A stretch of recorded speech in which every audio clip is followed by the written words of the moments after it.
morning to everybody who has tuned in today to this webinar which Anchorland has set up. Our webinar is called Real Talk. So welcome everybody to the first webinar series of Anchorland. And today we are joined by a panel of experts who are definitely in the real estate game. As the name suggests of our webinar, it's Real Talk, meaning it's all about real estate, but at the same time, we're going to be giving you some very frank discussions here and also inputs and ideas which we in our respective companies see happening in the real estate industry today. As I'm sure many of us all over the world and including here in Manila and around the Philippines, we've all been undergoing procedures for quarantine and for lockdown. And we've been in this situation for several weeks now. And obviously I have a lot of people asking us, what's going to happen to real estate? We're seeing stock markets all over the world getting hammered.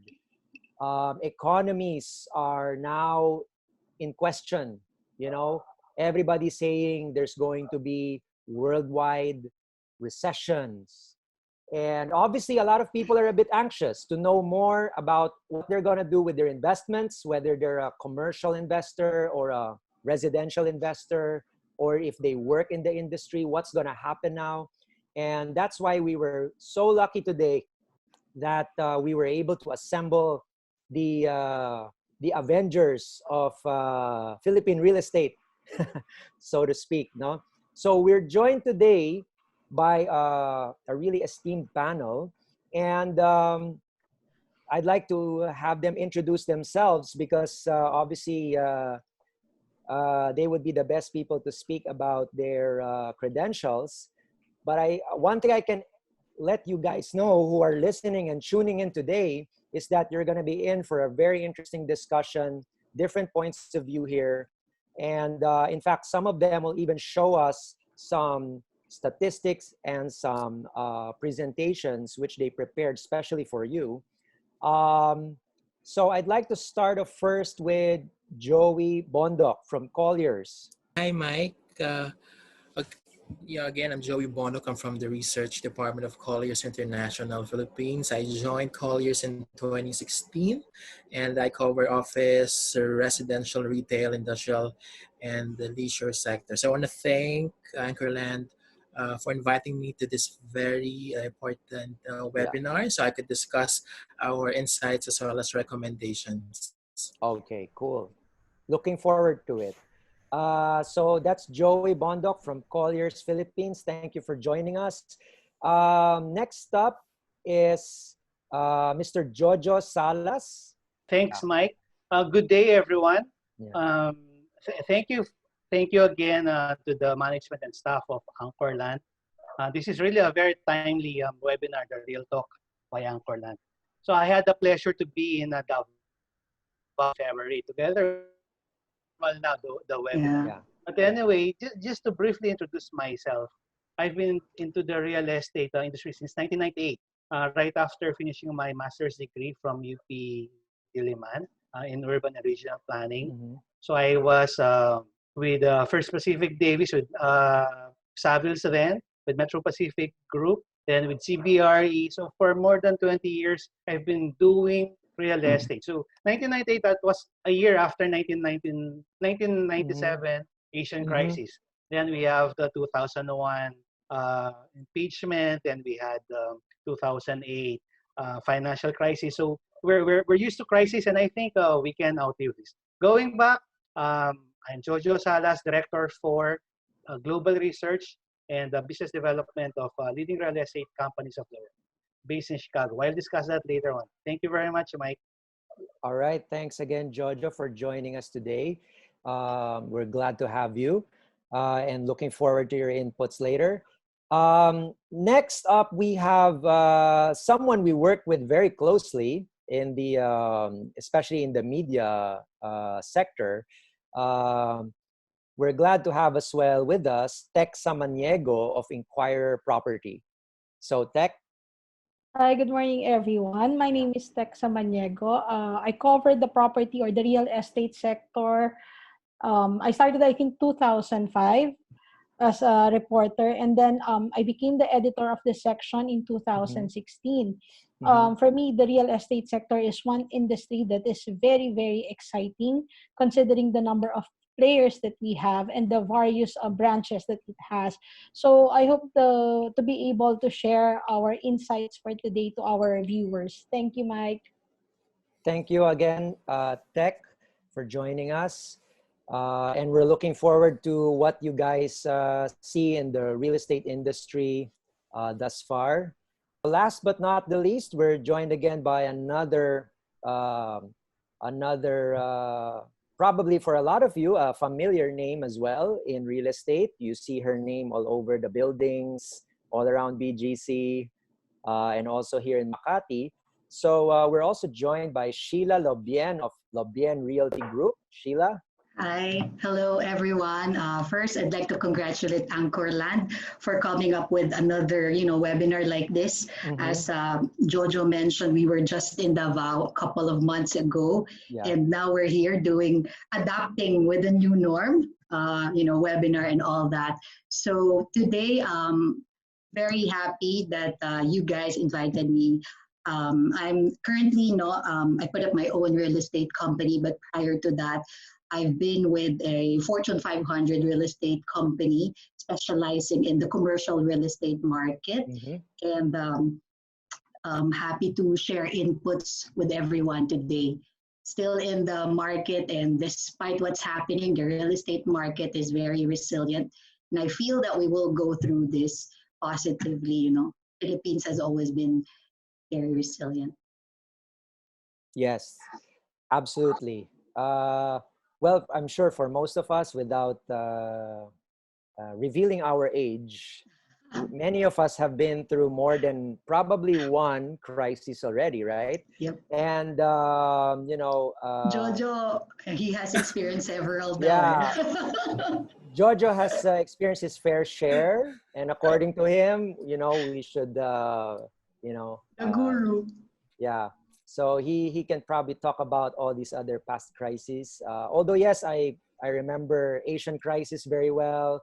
I was still in school back then, but I remember the effect on the country. I remember the dot-com bubble crash. I remember even 9/11, right? 9/11 created its own bit of panic, and also a lot of changes to the air travel industry happened. And then of course 08 and so many other things. No? So I guess I'd like to pose as a first question to the whole group. No, I guess not really stating the obvious, but what are really the current challenges that we face, no, especially in the real estate sector? Whether we're talking about not just the developers, but also like, let's say, brokers and agents. What are the maybe top three concerns right now that most of you see happening in today's lockdown era, and then maybe also once lockdown is lifted? So anybody can jump in. For me, I think the most common concern now would be, is it the right time or is it the perfect time to invest? And then is real estate still the best form of investment? And number three, which among these developers could really cater to what I need right now? What are the terms that are being offered? Any promos? So these are the three things I think being are really more of the concerns of our buyers and investors. I think it's really more of the question of, do I invest whatever I have right now in real estate, or should I hold on to my cash? I think that's really a fair assessment. Of course, we have to evaluate, and I think even more important would be safety. So you mentioned, Mike, what are the three? I think the top three, based on our survey. So we did a lot of webinars of our members all over the world, and basically number one is safety. Safety, of course, personal safety and survival of the business. Because whether you're a broker, a brokerage company, or a developer for that matter, your safety, the safety of your staff, and of course, survival of the company. So that's number one. Then the going to the market would be demand. So of course, demand could be different when you talk about commercial demand, residential demand, demand for hotels. So actually, there would be a shifts in tastes and preferences. So basically, what's the demand? Because at the end of the day, I'm sure we'll be asking, so are we resilient enough? Can we survive this? It depends on the demand. Of course, malls, they will survive. Right now, of course, they're closed, but I think ever since during the Asian crisis, everything, retail has been the most resilient sector, and they will survive, definitely. Hotels, they're hit because of the travel bans, right? So we have to define the demand, and per sector, per segment, it would be different. Then I think the third one would be transitioning to digital. So this is the new normal. So there would be some people who are sort of um, digitally challenged, so to speak.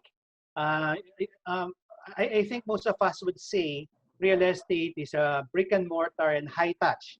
In the past, you can't sell if your buyer didn't see or inspect the property. So it's a high touch. You have to feel the ambiance. It's sort of you have to be there to buy. That was I think that was the mentality then. But nowadays, there are companies who can sell digitally. So not all, but so there would be a transition to digital. So I think that would be the top three for me: safety, demand, and digital. Yeah. Well, I definitely agree with Jojo and what Tech has said earlier. I think across industries, the number one concern right now is revenue. You know, the last 2 months, it has almost stopped. So whether you're a business owner or you're an employee, your concern would be cash flow, right? How do I save my cash? How do I maintain my operation despite what's happening around us? And then next would be, of course, the survival, what's the new normal. But on top of all that, safety. You want people to be healthy because if not, they won't be able to continue working. So there's so many things you have to navigate depending on whether you're an employee or an employer. But I think the number one would be your health concern first, right? And it's going to be different. It's different from all the crises that we've experienced in the past, global crisis, etc. Because today we have an enemy that we cannot see, and health is a number one concern. So that's for me. Yes, in my case, I also agree that this property segment, property market has really been dependent on the economic growth of the country. We saw previous economic crises, the 1997-98 Asian financial and the global financial crisis. And from historical data, we can see that the Philippine property market was really affected during those crises. But we have to note also that during those periods, there was one industry that was badly hit. So you have the banking or financial during the Asian financial, the same industry that was affected during the global financial crisis. The problem now is this is primarily caused by a pandemic. And the problem is there's no playbook that you can just get off the shelf, dust off, and implement, right? So I think overall, the economic growth is very important. The OFW remittances, the foreign direct investments, the consumer and business confidence, is there enough demand in the market? And I agree with Georgia that this is really one major consideration, the demand, but also going forward, you also have to look at supply because of the work stoppage that has been implemented by various developers. We see a new construction of malls, of offices, of residential condo being constricted, limited by the work stoppage. And even with the lockdown being lifted, we believe that there will be some social distancing measures that will be implemented in construction sites, and that will really pare down the supply that we see. In fact, for office, we're seeing already about 30% drop for new office completion in 2020. For condominiums, we will see more than 3,000 new condominium units that will be delayed. So that's how this pandemic has really been affecting the property market so far. Good points, everybody. So I think most of you have mentioned really that there's really going to be, without saying, obviously everything has been somewhat really disrupted, right? So given the extent of this disruption and the length of time we've basically been put on pause. How soon, and I think this is going to be the question on everybody's minds, no? It's like, okay, sige, just like a person, you got sick, how soon can you recover? Diba? So in this same situation, although I definitely agree with you that real estate is probably one of the best businesses all time, best industries all time, because we are a necessity. And we have been through many cycles in the past where real estate has actually rebounded and even done, far greater achievements than before the crisis. What does this crisis now offer us, in the sense that, okay, how quick do we recover? How quick do we think we can recover? What is the recovery gonna look like? And do you actually see certain opportunities now happening in the industry that were not present previous to COVID? So as they say, opportunity creates winners and losers. Again, number one, how fast do you think we can recover? What is the recovery going to look like? And third, what opportunities are now available that were not there prior to COVID? So anybody, again, can feel free to jump in. Let me take that question. Right now, I think it's very hard to answer when we can recover until a vaccine is really out there, because people will be scared, right? The confidence in the market will not be back right away.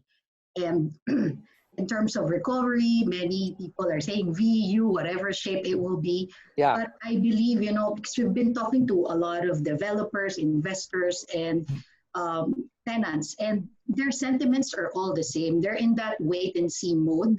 Nobody wants to take a big action right away until everything somehow is normal. But waiting for that normal, I don't know when it will happen. That's why people will have to adapt and accept this new normal. And that's why, going digital, being prepared, that work from home will really continue after all the lockdown. And the brand, the company's brand, the developer's reputation in the market will play a big role for them to continuously attract, people to buy their condos, their properties, to lease the building. And the relationship of brokers, us, the individuals who are holding the hands of these clients, will also play a very important role.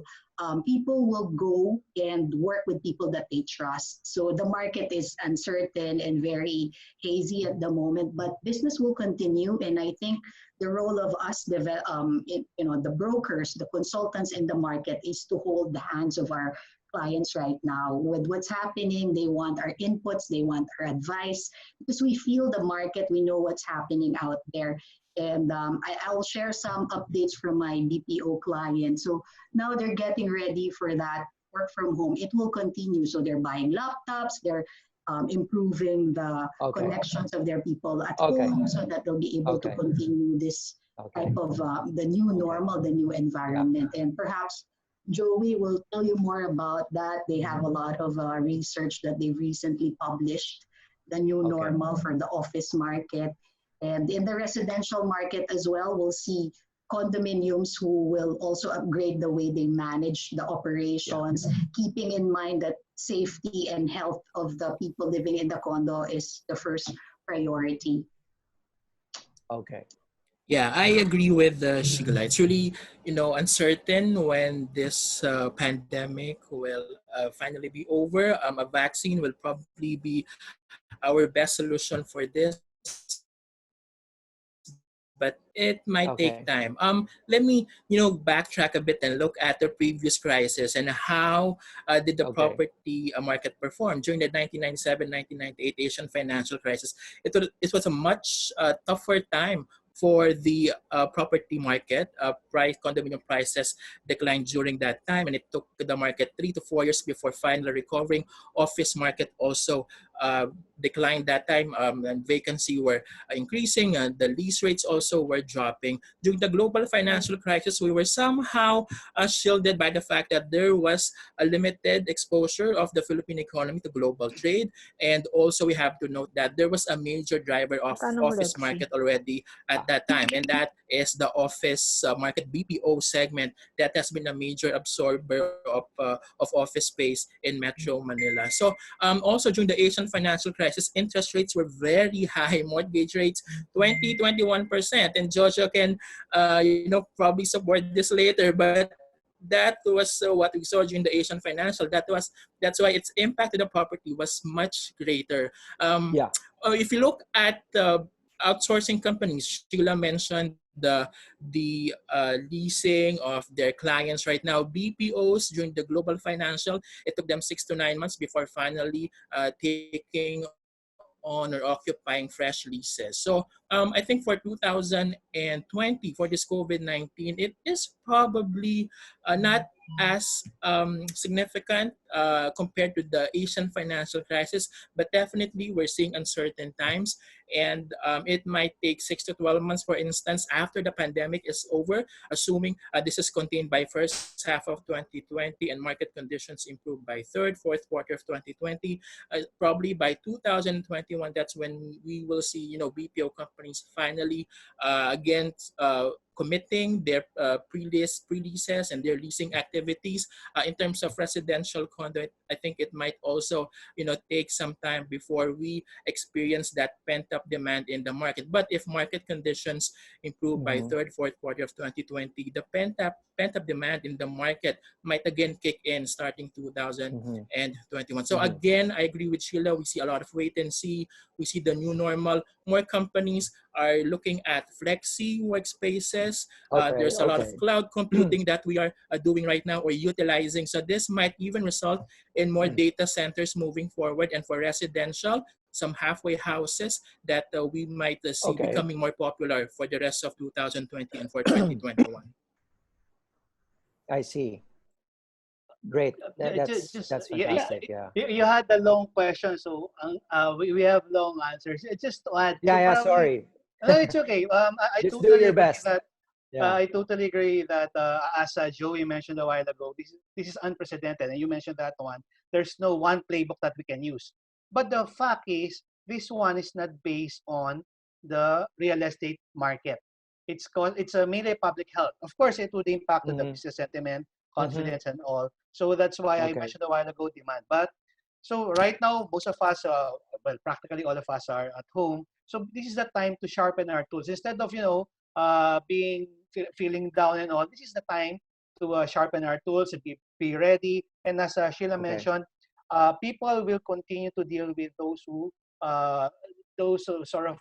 they trust.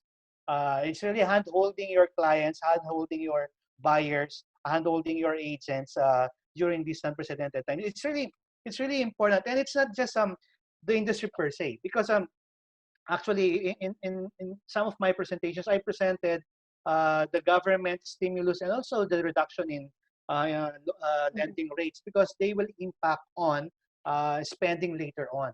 And of course, the US, it's really unprecedented, $2 trillion US dollars, and EU is planning to do 2.2 trillion US dollars as well, and Germany close to a trillion, Japan a trillion US dollars. So these are stimulus, and they are not only, of course, they do wages relief and all, but more importantly to small businesses and housing, of course, because as you've said, housing is a necessity, and it's important that with this all of these government stimulus, there will be something catering to real estate business, because at the end of the day, it's really an ecosystem, and there should be apart from pump priming, there should be a sentiment priming as well, boosting the sentiments, confidence.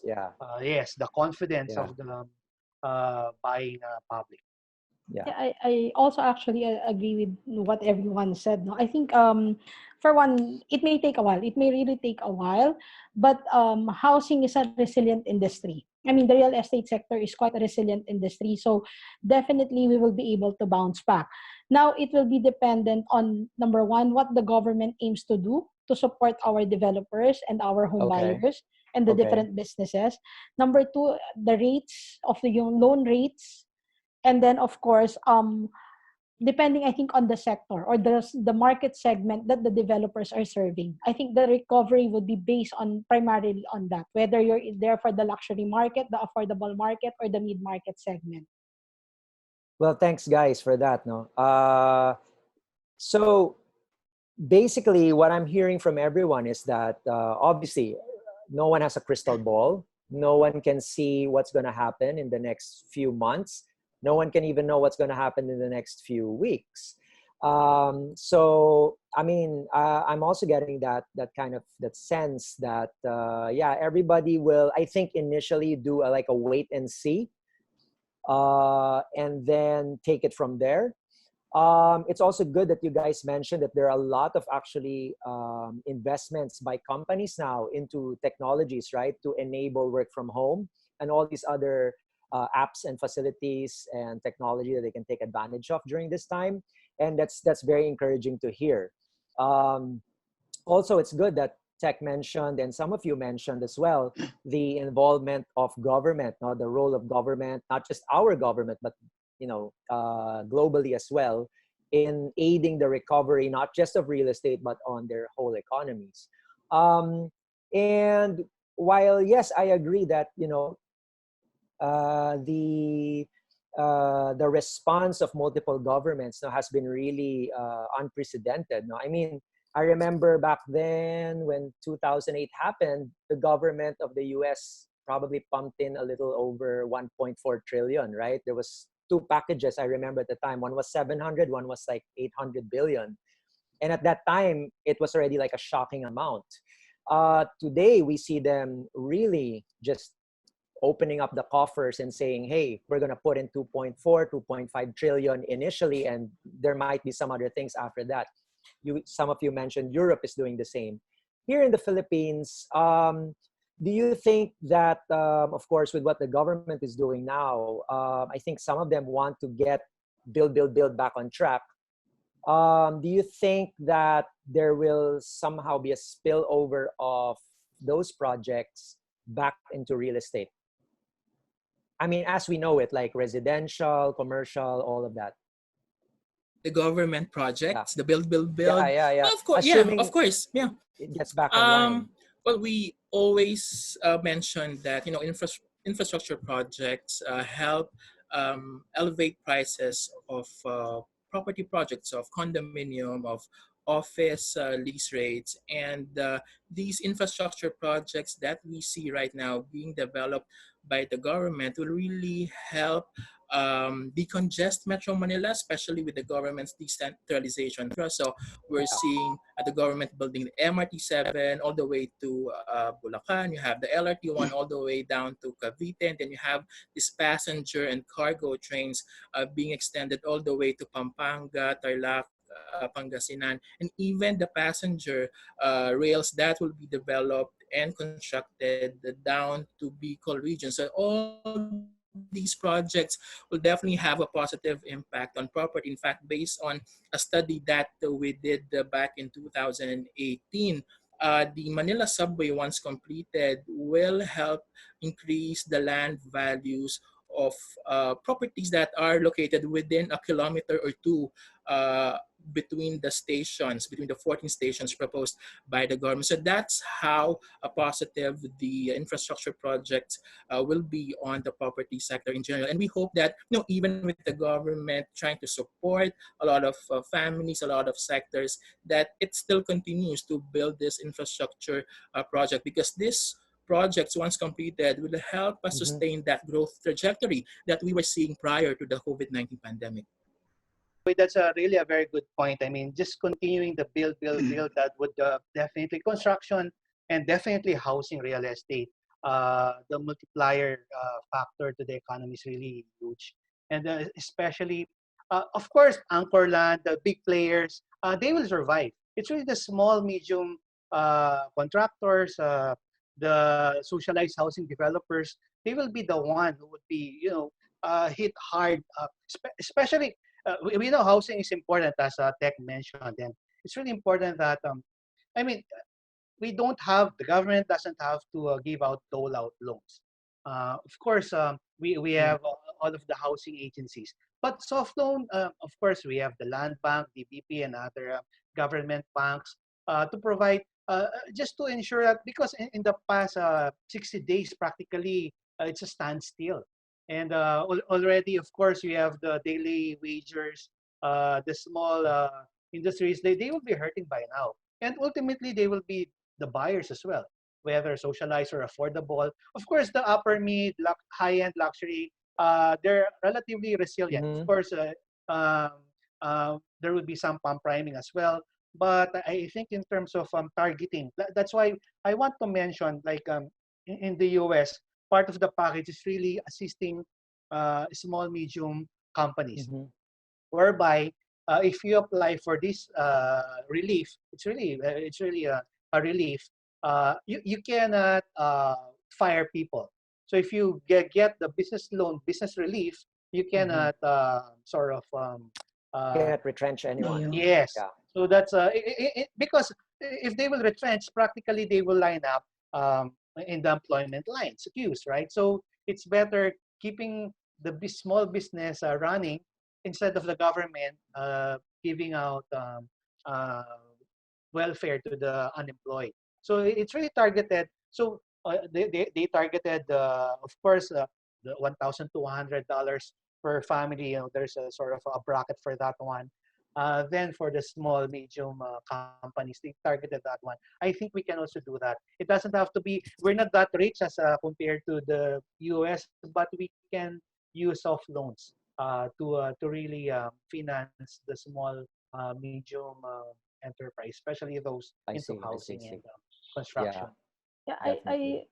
sorry, I agree with both Joey and John, especially the build project could help propel growth for a particular area.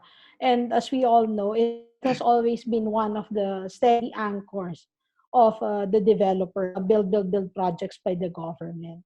So I think, putting in place all these build projects while we are still in the dealing with the pandemic is a good move. And it should be encouraged that the government should go back to the table and pursue whatever it is that was previously planned. Yeah, agree, agree. It's also good that some of you noted earlier on that I think, well, what we're seeing from our own central bank, no, is that I think there might be some reduction in terms of the interest rates. So, as we all know, obviously the interest rates play a very crucial part in the activity, no, and the liquidity that's pumped into real estate. So, do you guys think that even though all of this is happening right now, that do you think that the lowering of the interest rates is enough to encourage a lot of people to jump back in and continue to invest in property, or or let's say to set up a new type of business that is sort of real estate related? Do you think that this is going to be encouraging, or does it still need to go down further for more people to jump back in right away? Although we understand that it's not going to be like a big deluge of people coming back, but at least, steadily encouraging those people who are probably on the fence, and this might be, that the thing they're looking for to actually commit to a purchase or to a new lease. What do you think will interest rates do to help that? I think, Mike, when you talk about interest rates, what these low interest rates, and I think the central bank is, further planning to cut interest rates, right? Yeah, What yeah, this will, how this interest rates will help the property market. Number one, you have to note that during the Asian financial crisis, and I explained this earlier, we saw yeah. interest rates really high, Really go up. Yeah. higher teens, right?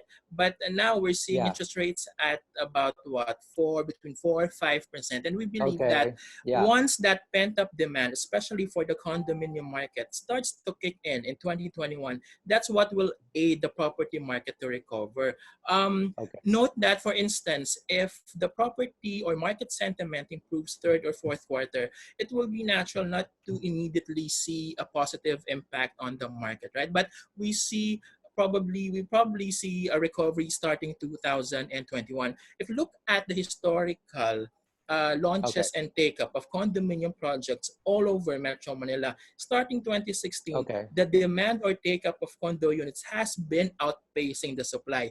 That alone indicates that there's a pent-up demand in the market. Now, our objective analysis is that for 2020, we are not likely to see that pent-up demand. But again, if the conditions improve second half of 2020 and that demand again kicks in by 2021, if you have low interest rates, that's what will aid in the recovery of the property of the condominium market. Well, I'd like to add Okay. also, definitely Yeah. lower interest rate would help a lot of people, business owners and people who also want to buy property. But aside from that, I'd like to stress that developers should also help, to move things up.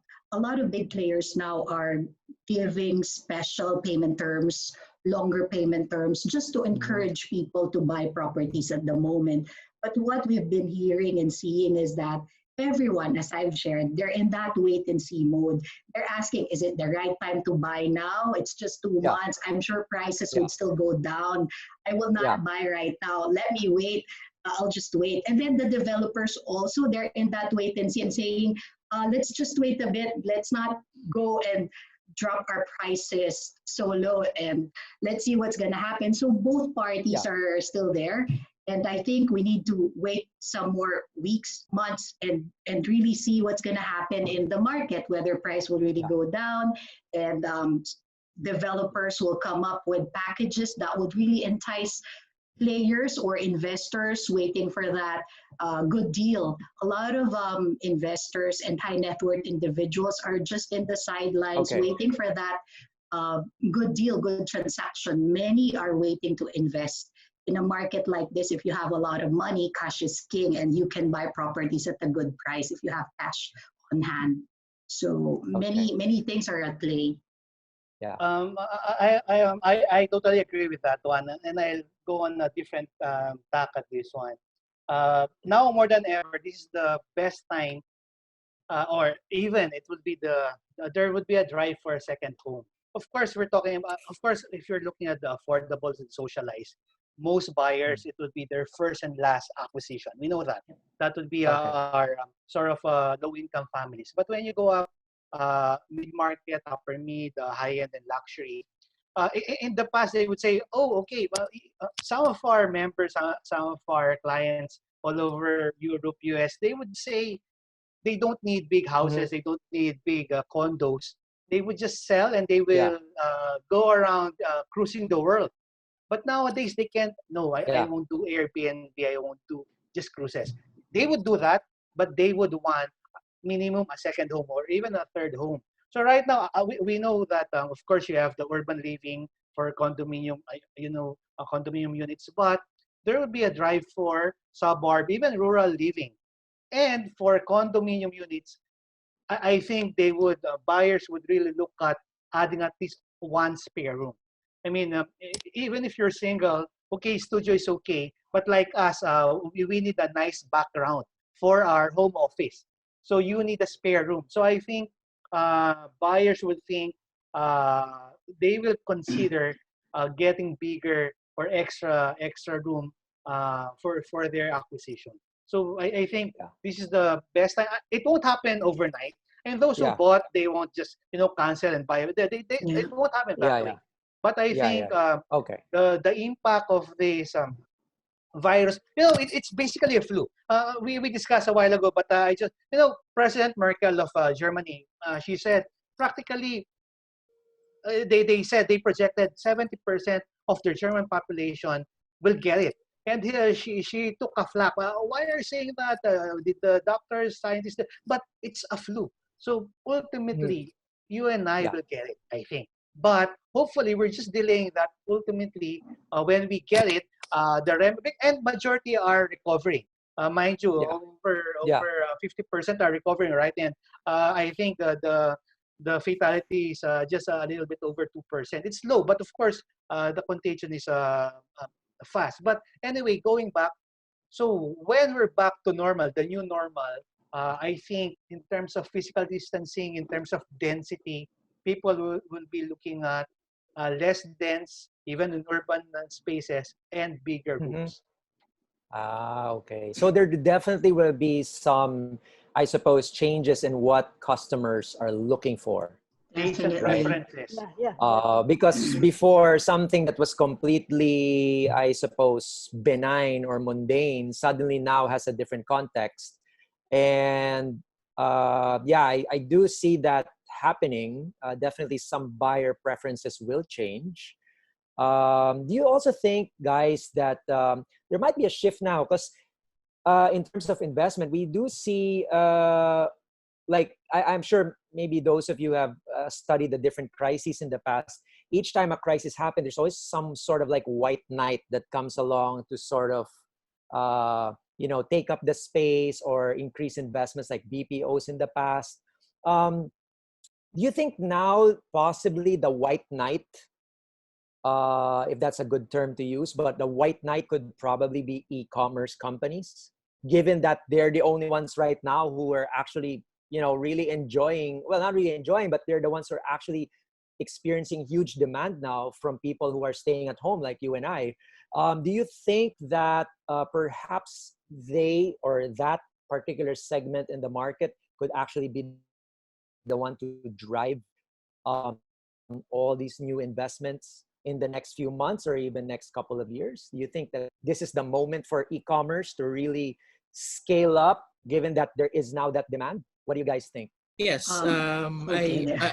Oh Go yeah, ahead, Samantha, Yeah, sorry. sure. I agree that there's a Yeah. great demand, potential demand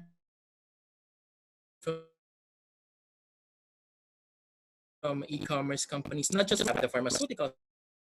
Yeah, These are yeah, the yeah. companies that Yeah. are expanding now, and if they do so, because we're seeing lease rates probably declining, if they do expand now, they can do so at a much cheaper rate. So now they probably see the opportunity. And in some business districts, vacancy is rising. So if they want to expand, consolidate, now it's the right opportunity to do that. But I think it's not just for office segment, but also for logistics, industrial.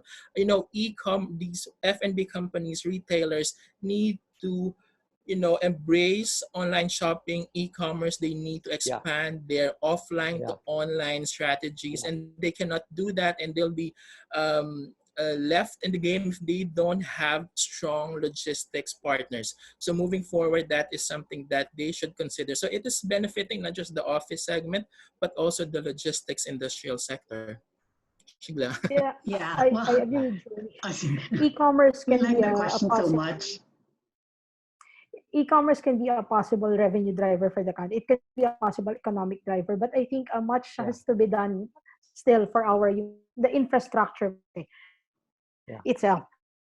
Because as you can see, not everyone has that stable connection or that steady connection, and I'm not sure if we are that open already to cashless transaction. Everyone, it's already a safe platform for us, because news of yung just I think last week of what happened to our Grab drivers and Food Panda drivers or certain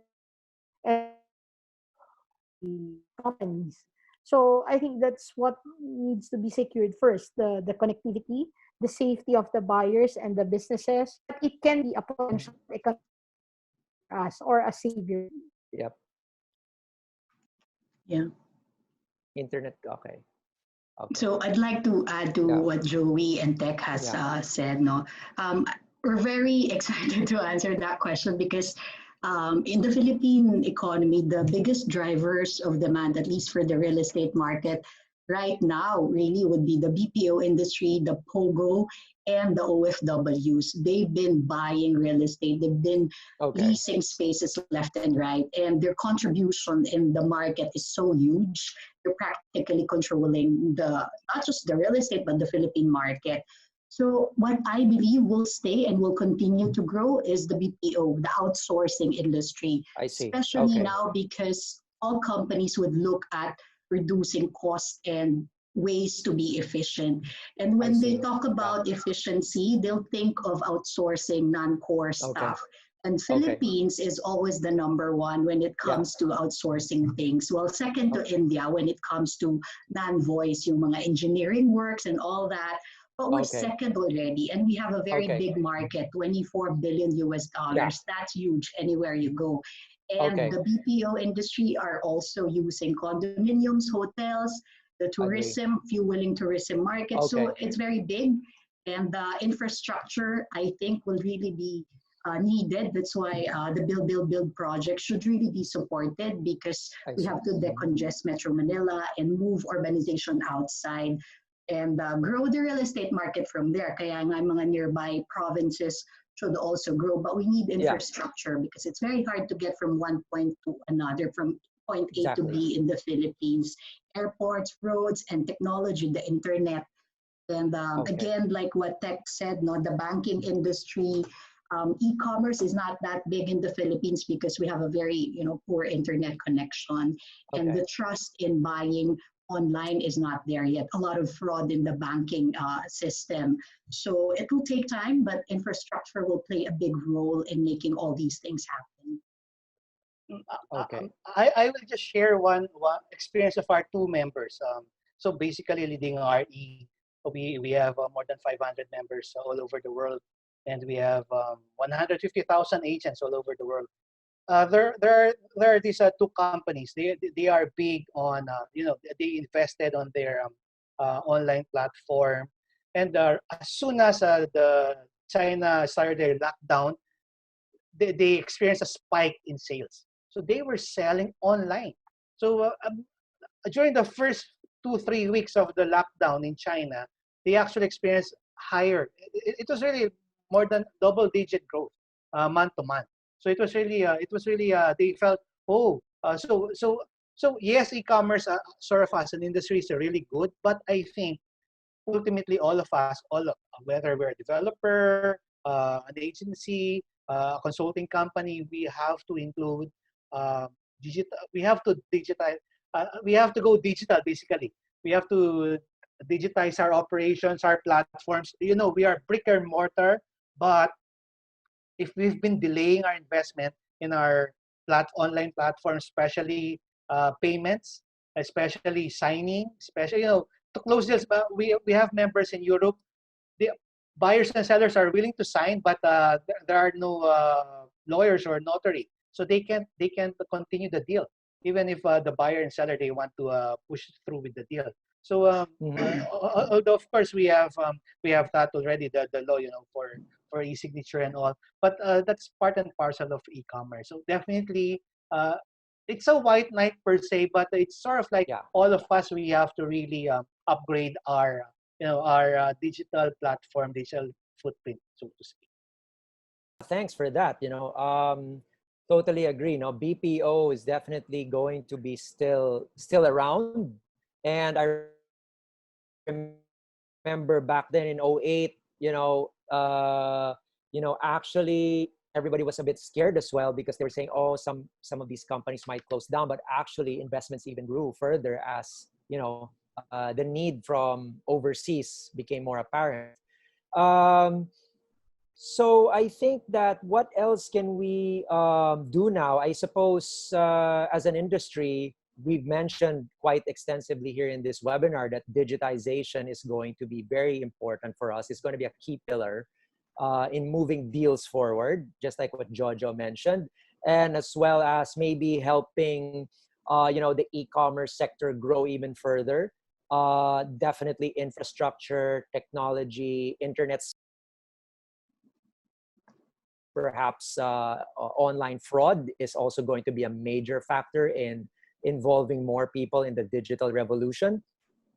Um, So I suppose now, what do you guys see? I suppose we can talk all about trends and all of these things all day long, but realistically, like, how do we now see when we start to slowly unravel this lockdown? Like, if you were a developer right now, what would be the first, perhaps, three things that you would immediately focus on?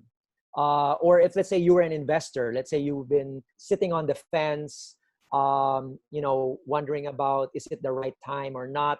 What would be the first two or three things that you would be doing if you were an investor, or if you were a developer, or if you were just a property buyer? What would be the first two, three things that you think you would do in order to, to sort of make better use of what's going on right now? I'll talk Again, to a anybody can property jump in. Yeah, consultant who knows the market yeah. well and get the pulse, Oh, So okay. Talk to your, you have to have a good immediately talk to consultant. your agent. Oh, okay, that's good advice. That's very good Someone advice. you Thank can you for trust saying and that. rely on, Okay. right? Yeah, absolutely. So get in touch with your friendly agent, broker, or property company. Get informed, know what's going on, know the risks, but also know the True. payoffs, right? Uh, Okay, that's a for good me, there are advice. So, three yeah, anybody else? considerations that as a buyer. Number one is Okay. the service, meaning the PMO, Okay. how they manage to deal with the Okay. pandemic. Okay. Number two would be the completeness of the development. Will it allow me to do my daily task? I mean, the grocery, my banking needs, everything. Okay. So that's the completeness. And then number, of course, is yung value for money, the deals that are being offered, and the returns.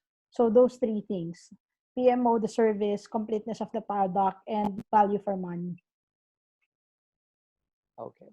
Good. Absolutely. I agree Agree, with agree. Tech. If I were also an investor, I'd consider those three major factors: property management, make sure that buildings are well sanitized. Also, I would also probably look at a property that is within an integrated community. It's important that, even with the social distancing measures that the Mm-hmm. government will implement, you can easily get your basic essentials, your basic needs. So that Yeah. is an important factor also. But also, if you are a developer, perhaps look at your recurring income, source of recurring income. So if you have office, perhaps look at building or developing your own flexi workspace arm, because we might see more split operations moving forward. So half traditional office, half flexi. This is Mm-hmm. probably the Mm-hmm. new normal that we might see. Okay. And also for developers with a lot of malls or with expansive retail footprint, again, look at expanding your online presence. And for those developers that have, for instance, a lot of ready for occupancy units, one of our key recommendation also is to look at implementing creative leasing schemes. Do you now lease this out as dorms or as halfway houses? Especially now, we see a lot of BPO companies booking hotel rooms for their employees. They want to make sure that their employees are near their office building. So this is probably part of the new normal that we will see going forward. So developers really have to innovate, innovate or evaporate. That's a question that we really have been posing to a lot of investors and developers. Mm-hmm. Great points. Uh, Yeah. uh, uh, Okay. as I said a while ago, definitely there would be changes in the tastes and preferences of the buyers, investors, Yeah. even the Yeah. developers for that matter. I mean, how would you consider finishing your projects? Of course, construction, then later on in the managing of the buildings. As Sheila mentioned, of course, this is the perfect time to really handhold your clients, handhold your buyers, handhold your agents, because at the end of the day, it's really the we know it's a public health issue, and in terms of real estate, it may be not that fast in terms of impact, but the impact would be deeper and longer. And in terms Mm-hmm. of I think now more than ever, location is important. We know with the lockdown, if you're far away from the grocery store, from the Yeah. It's gonna drugstore, be then you feel, much oh more of a my, hassle. I need to Yeah, be yeah. near, right? So Exactly. for buyers, Okay. so in terms of I'm not saying that people would go to the rural areas. No, no way. I mean, urban place, not only in the Philippines, all over the world, urban living is still there. It would still, I mean, we cannot change that overnight. Mhm. Maybe Mhm. 10, 20 years, but uh, we have to understand the fact that urban living in Metro Manila, 15 million people in Metro Manila, we have to deal with that fact. But having said that, uh, for developers, it should be really self-contained community. You have to have your of course the basic power, water, Yeah, utilities. It's now more yeah, than ever important. Then of course, yeah, grocery, drug stores, and yeah. well, it's funny. Before 2020, in 2019, my travel plans for 2020, going to Europe, going to US. Well, I think of US, Europe. I was supposed to go to a lot of places. But now my travel plans go to Mercury Drugstore, go to grocery. Grocery. They're Yeah, very basic. They're very basic, and I yeah, think yeah, yeah, yeah. the impact this would linger on. They and Yeah. the buyers would, like I said a while ago, in terms of size, yes. And again, going back to the location. Where will I buy? Where will I purchase my next office, next condo, or even house and lot for that matter?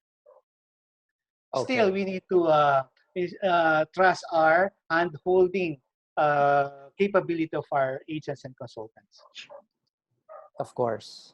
So, so I guess you know what, we've covered already a lot of very interesting topics today, and while there's still a wait and see for all of us on what's exactly going to take place, one thing is for sure, based on what everybody has been saying, what I'm hearing from everybody, the world has changed.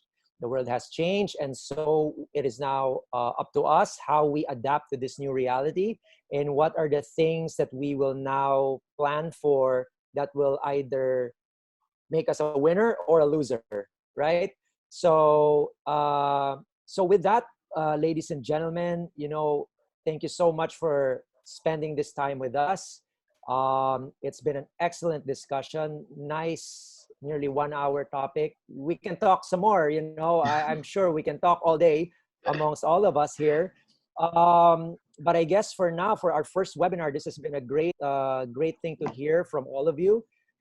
Exactly what we feel and we think is going to happen, what we need to do as developers, as private residential owners, as maybe other industries looking to scale down, what do you need to look at.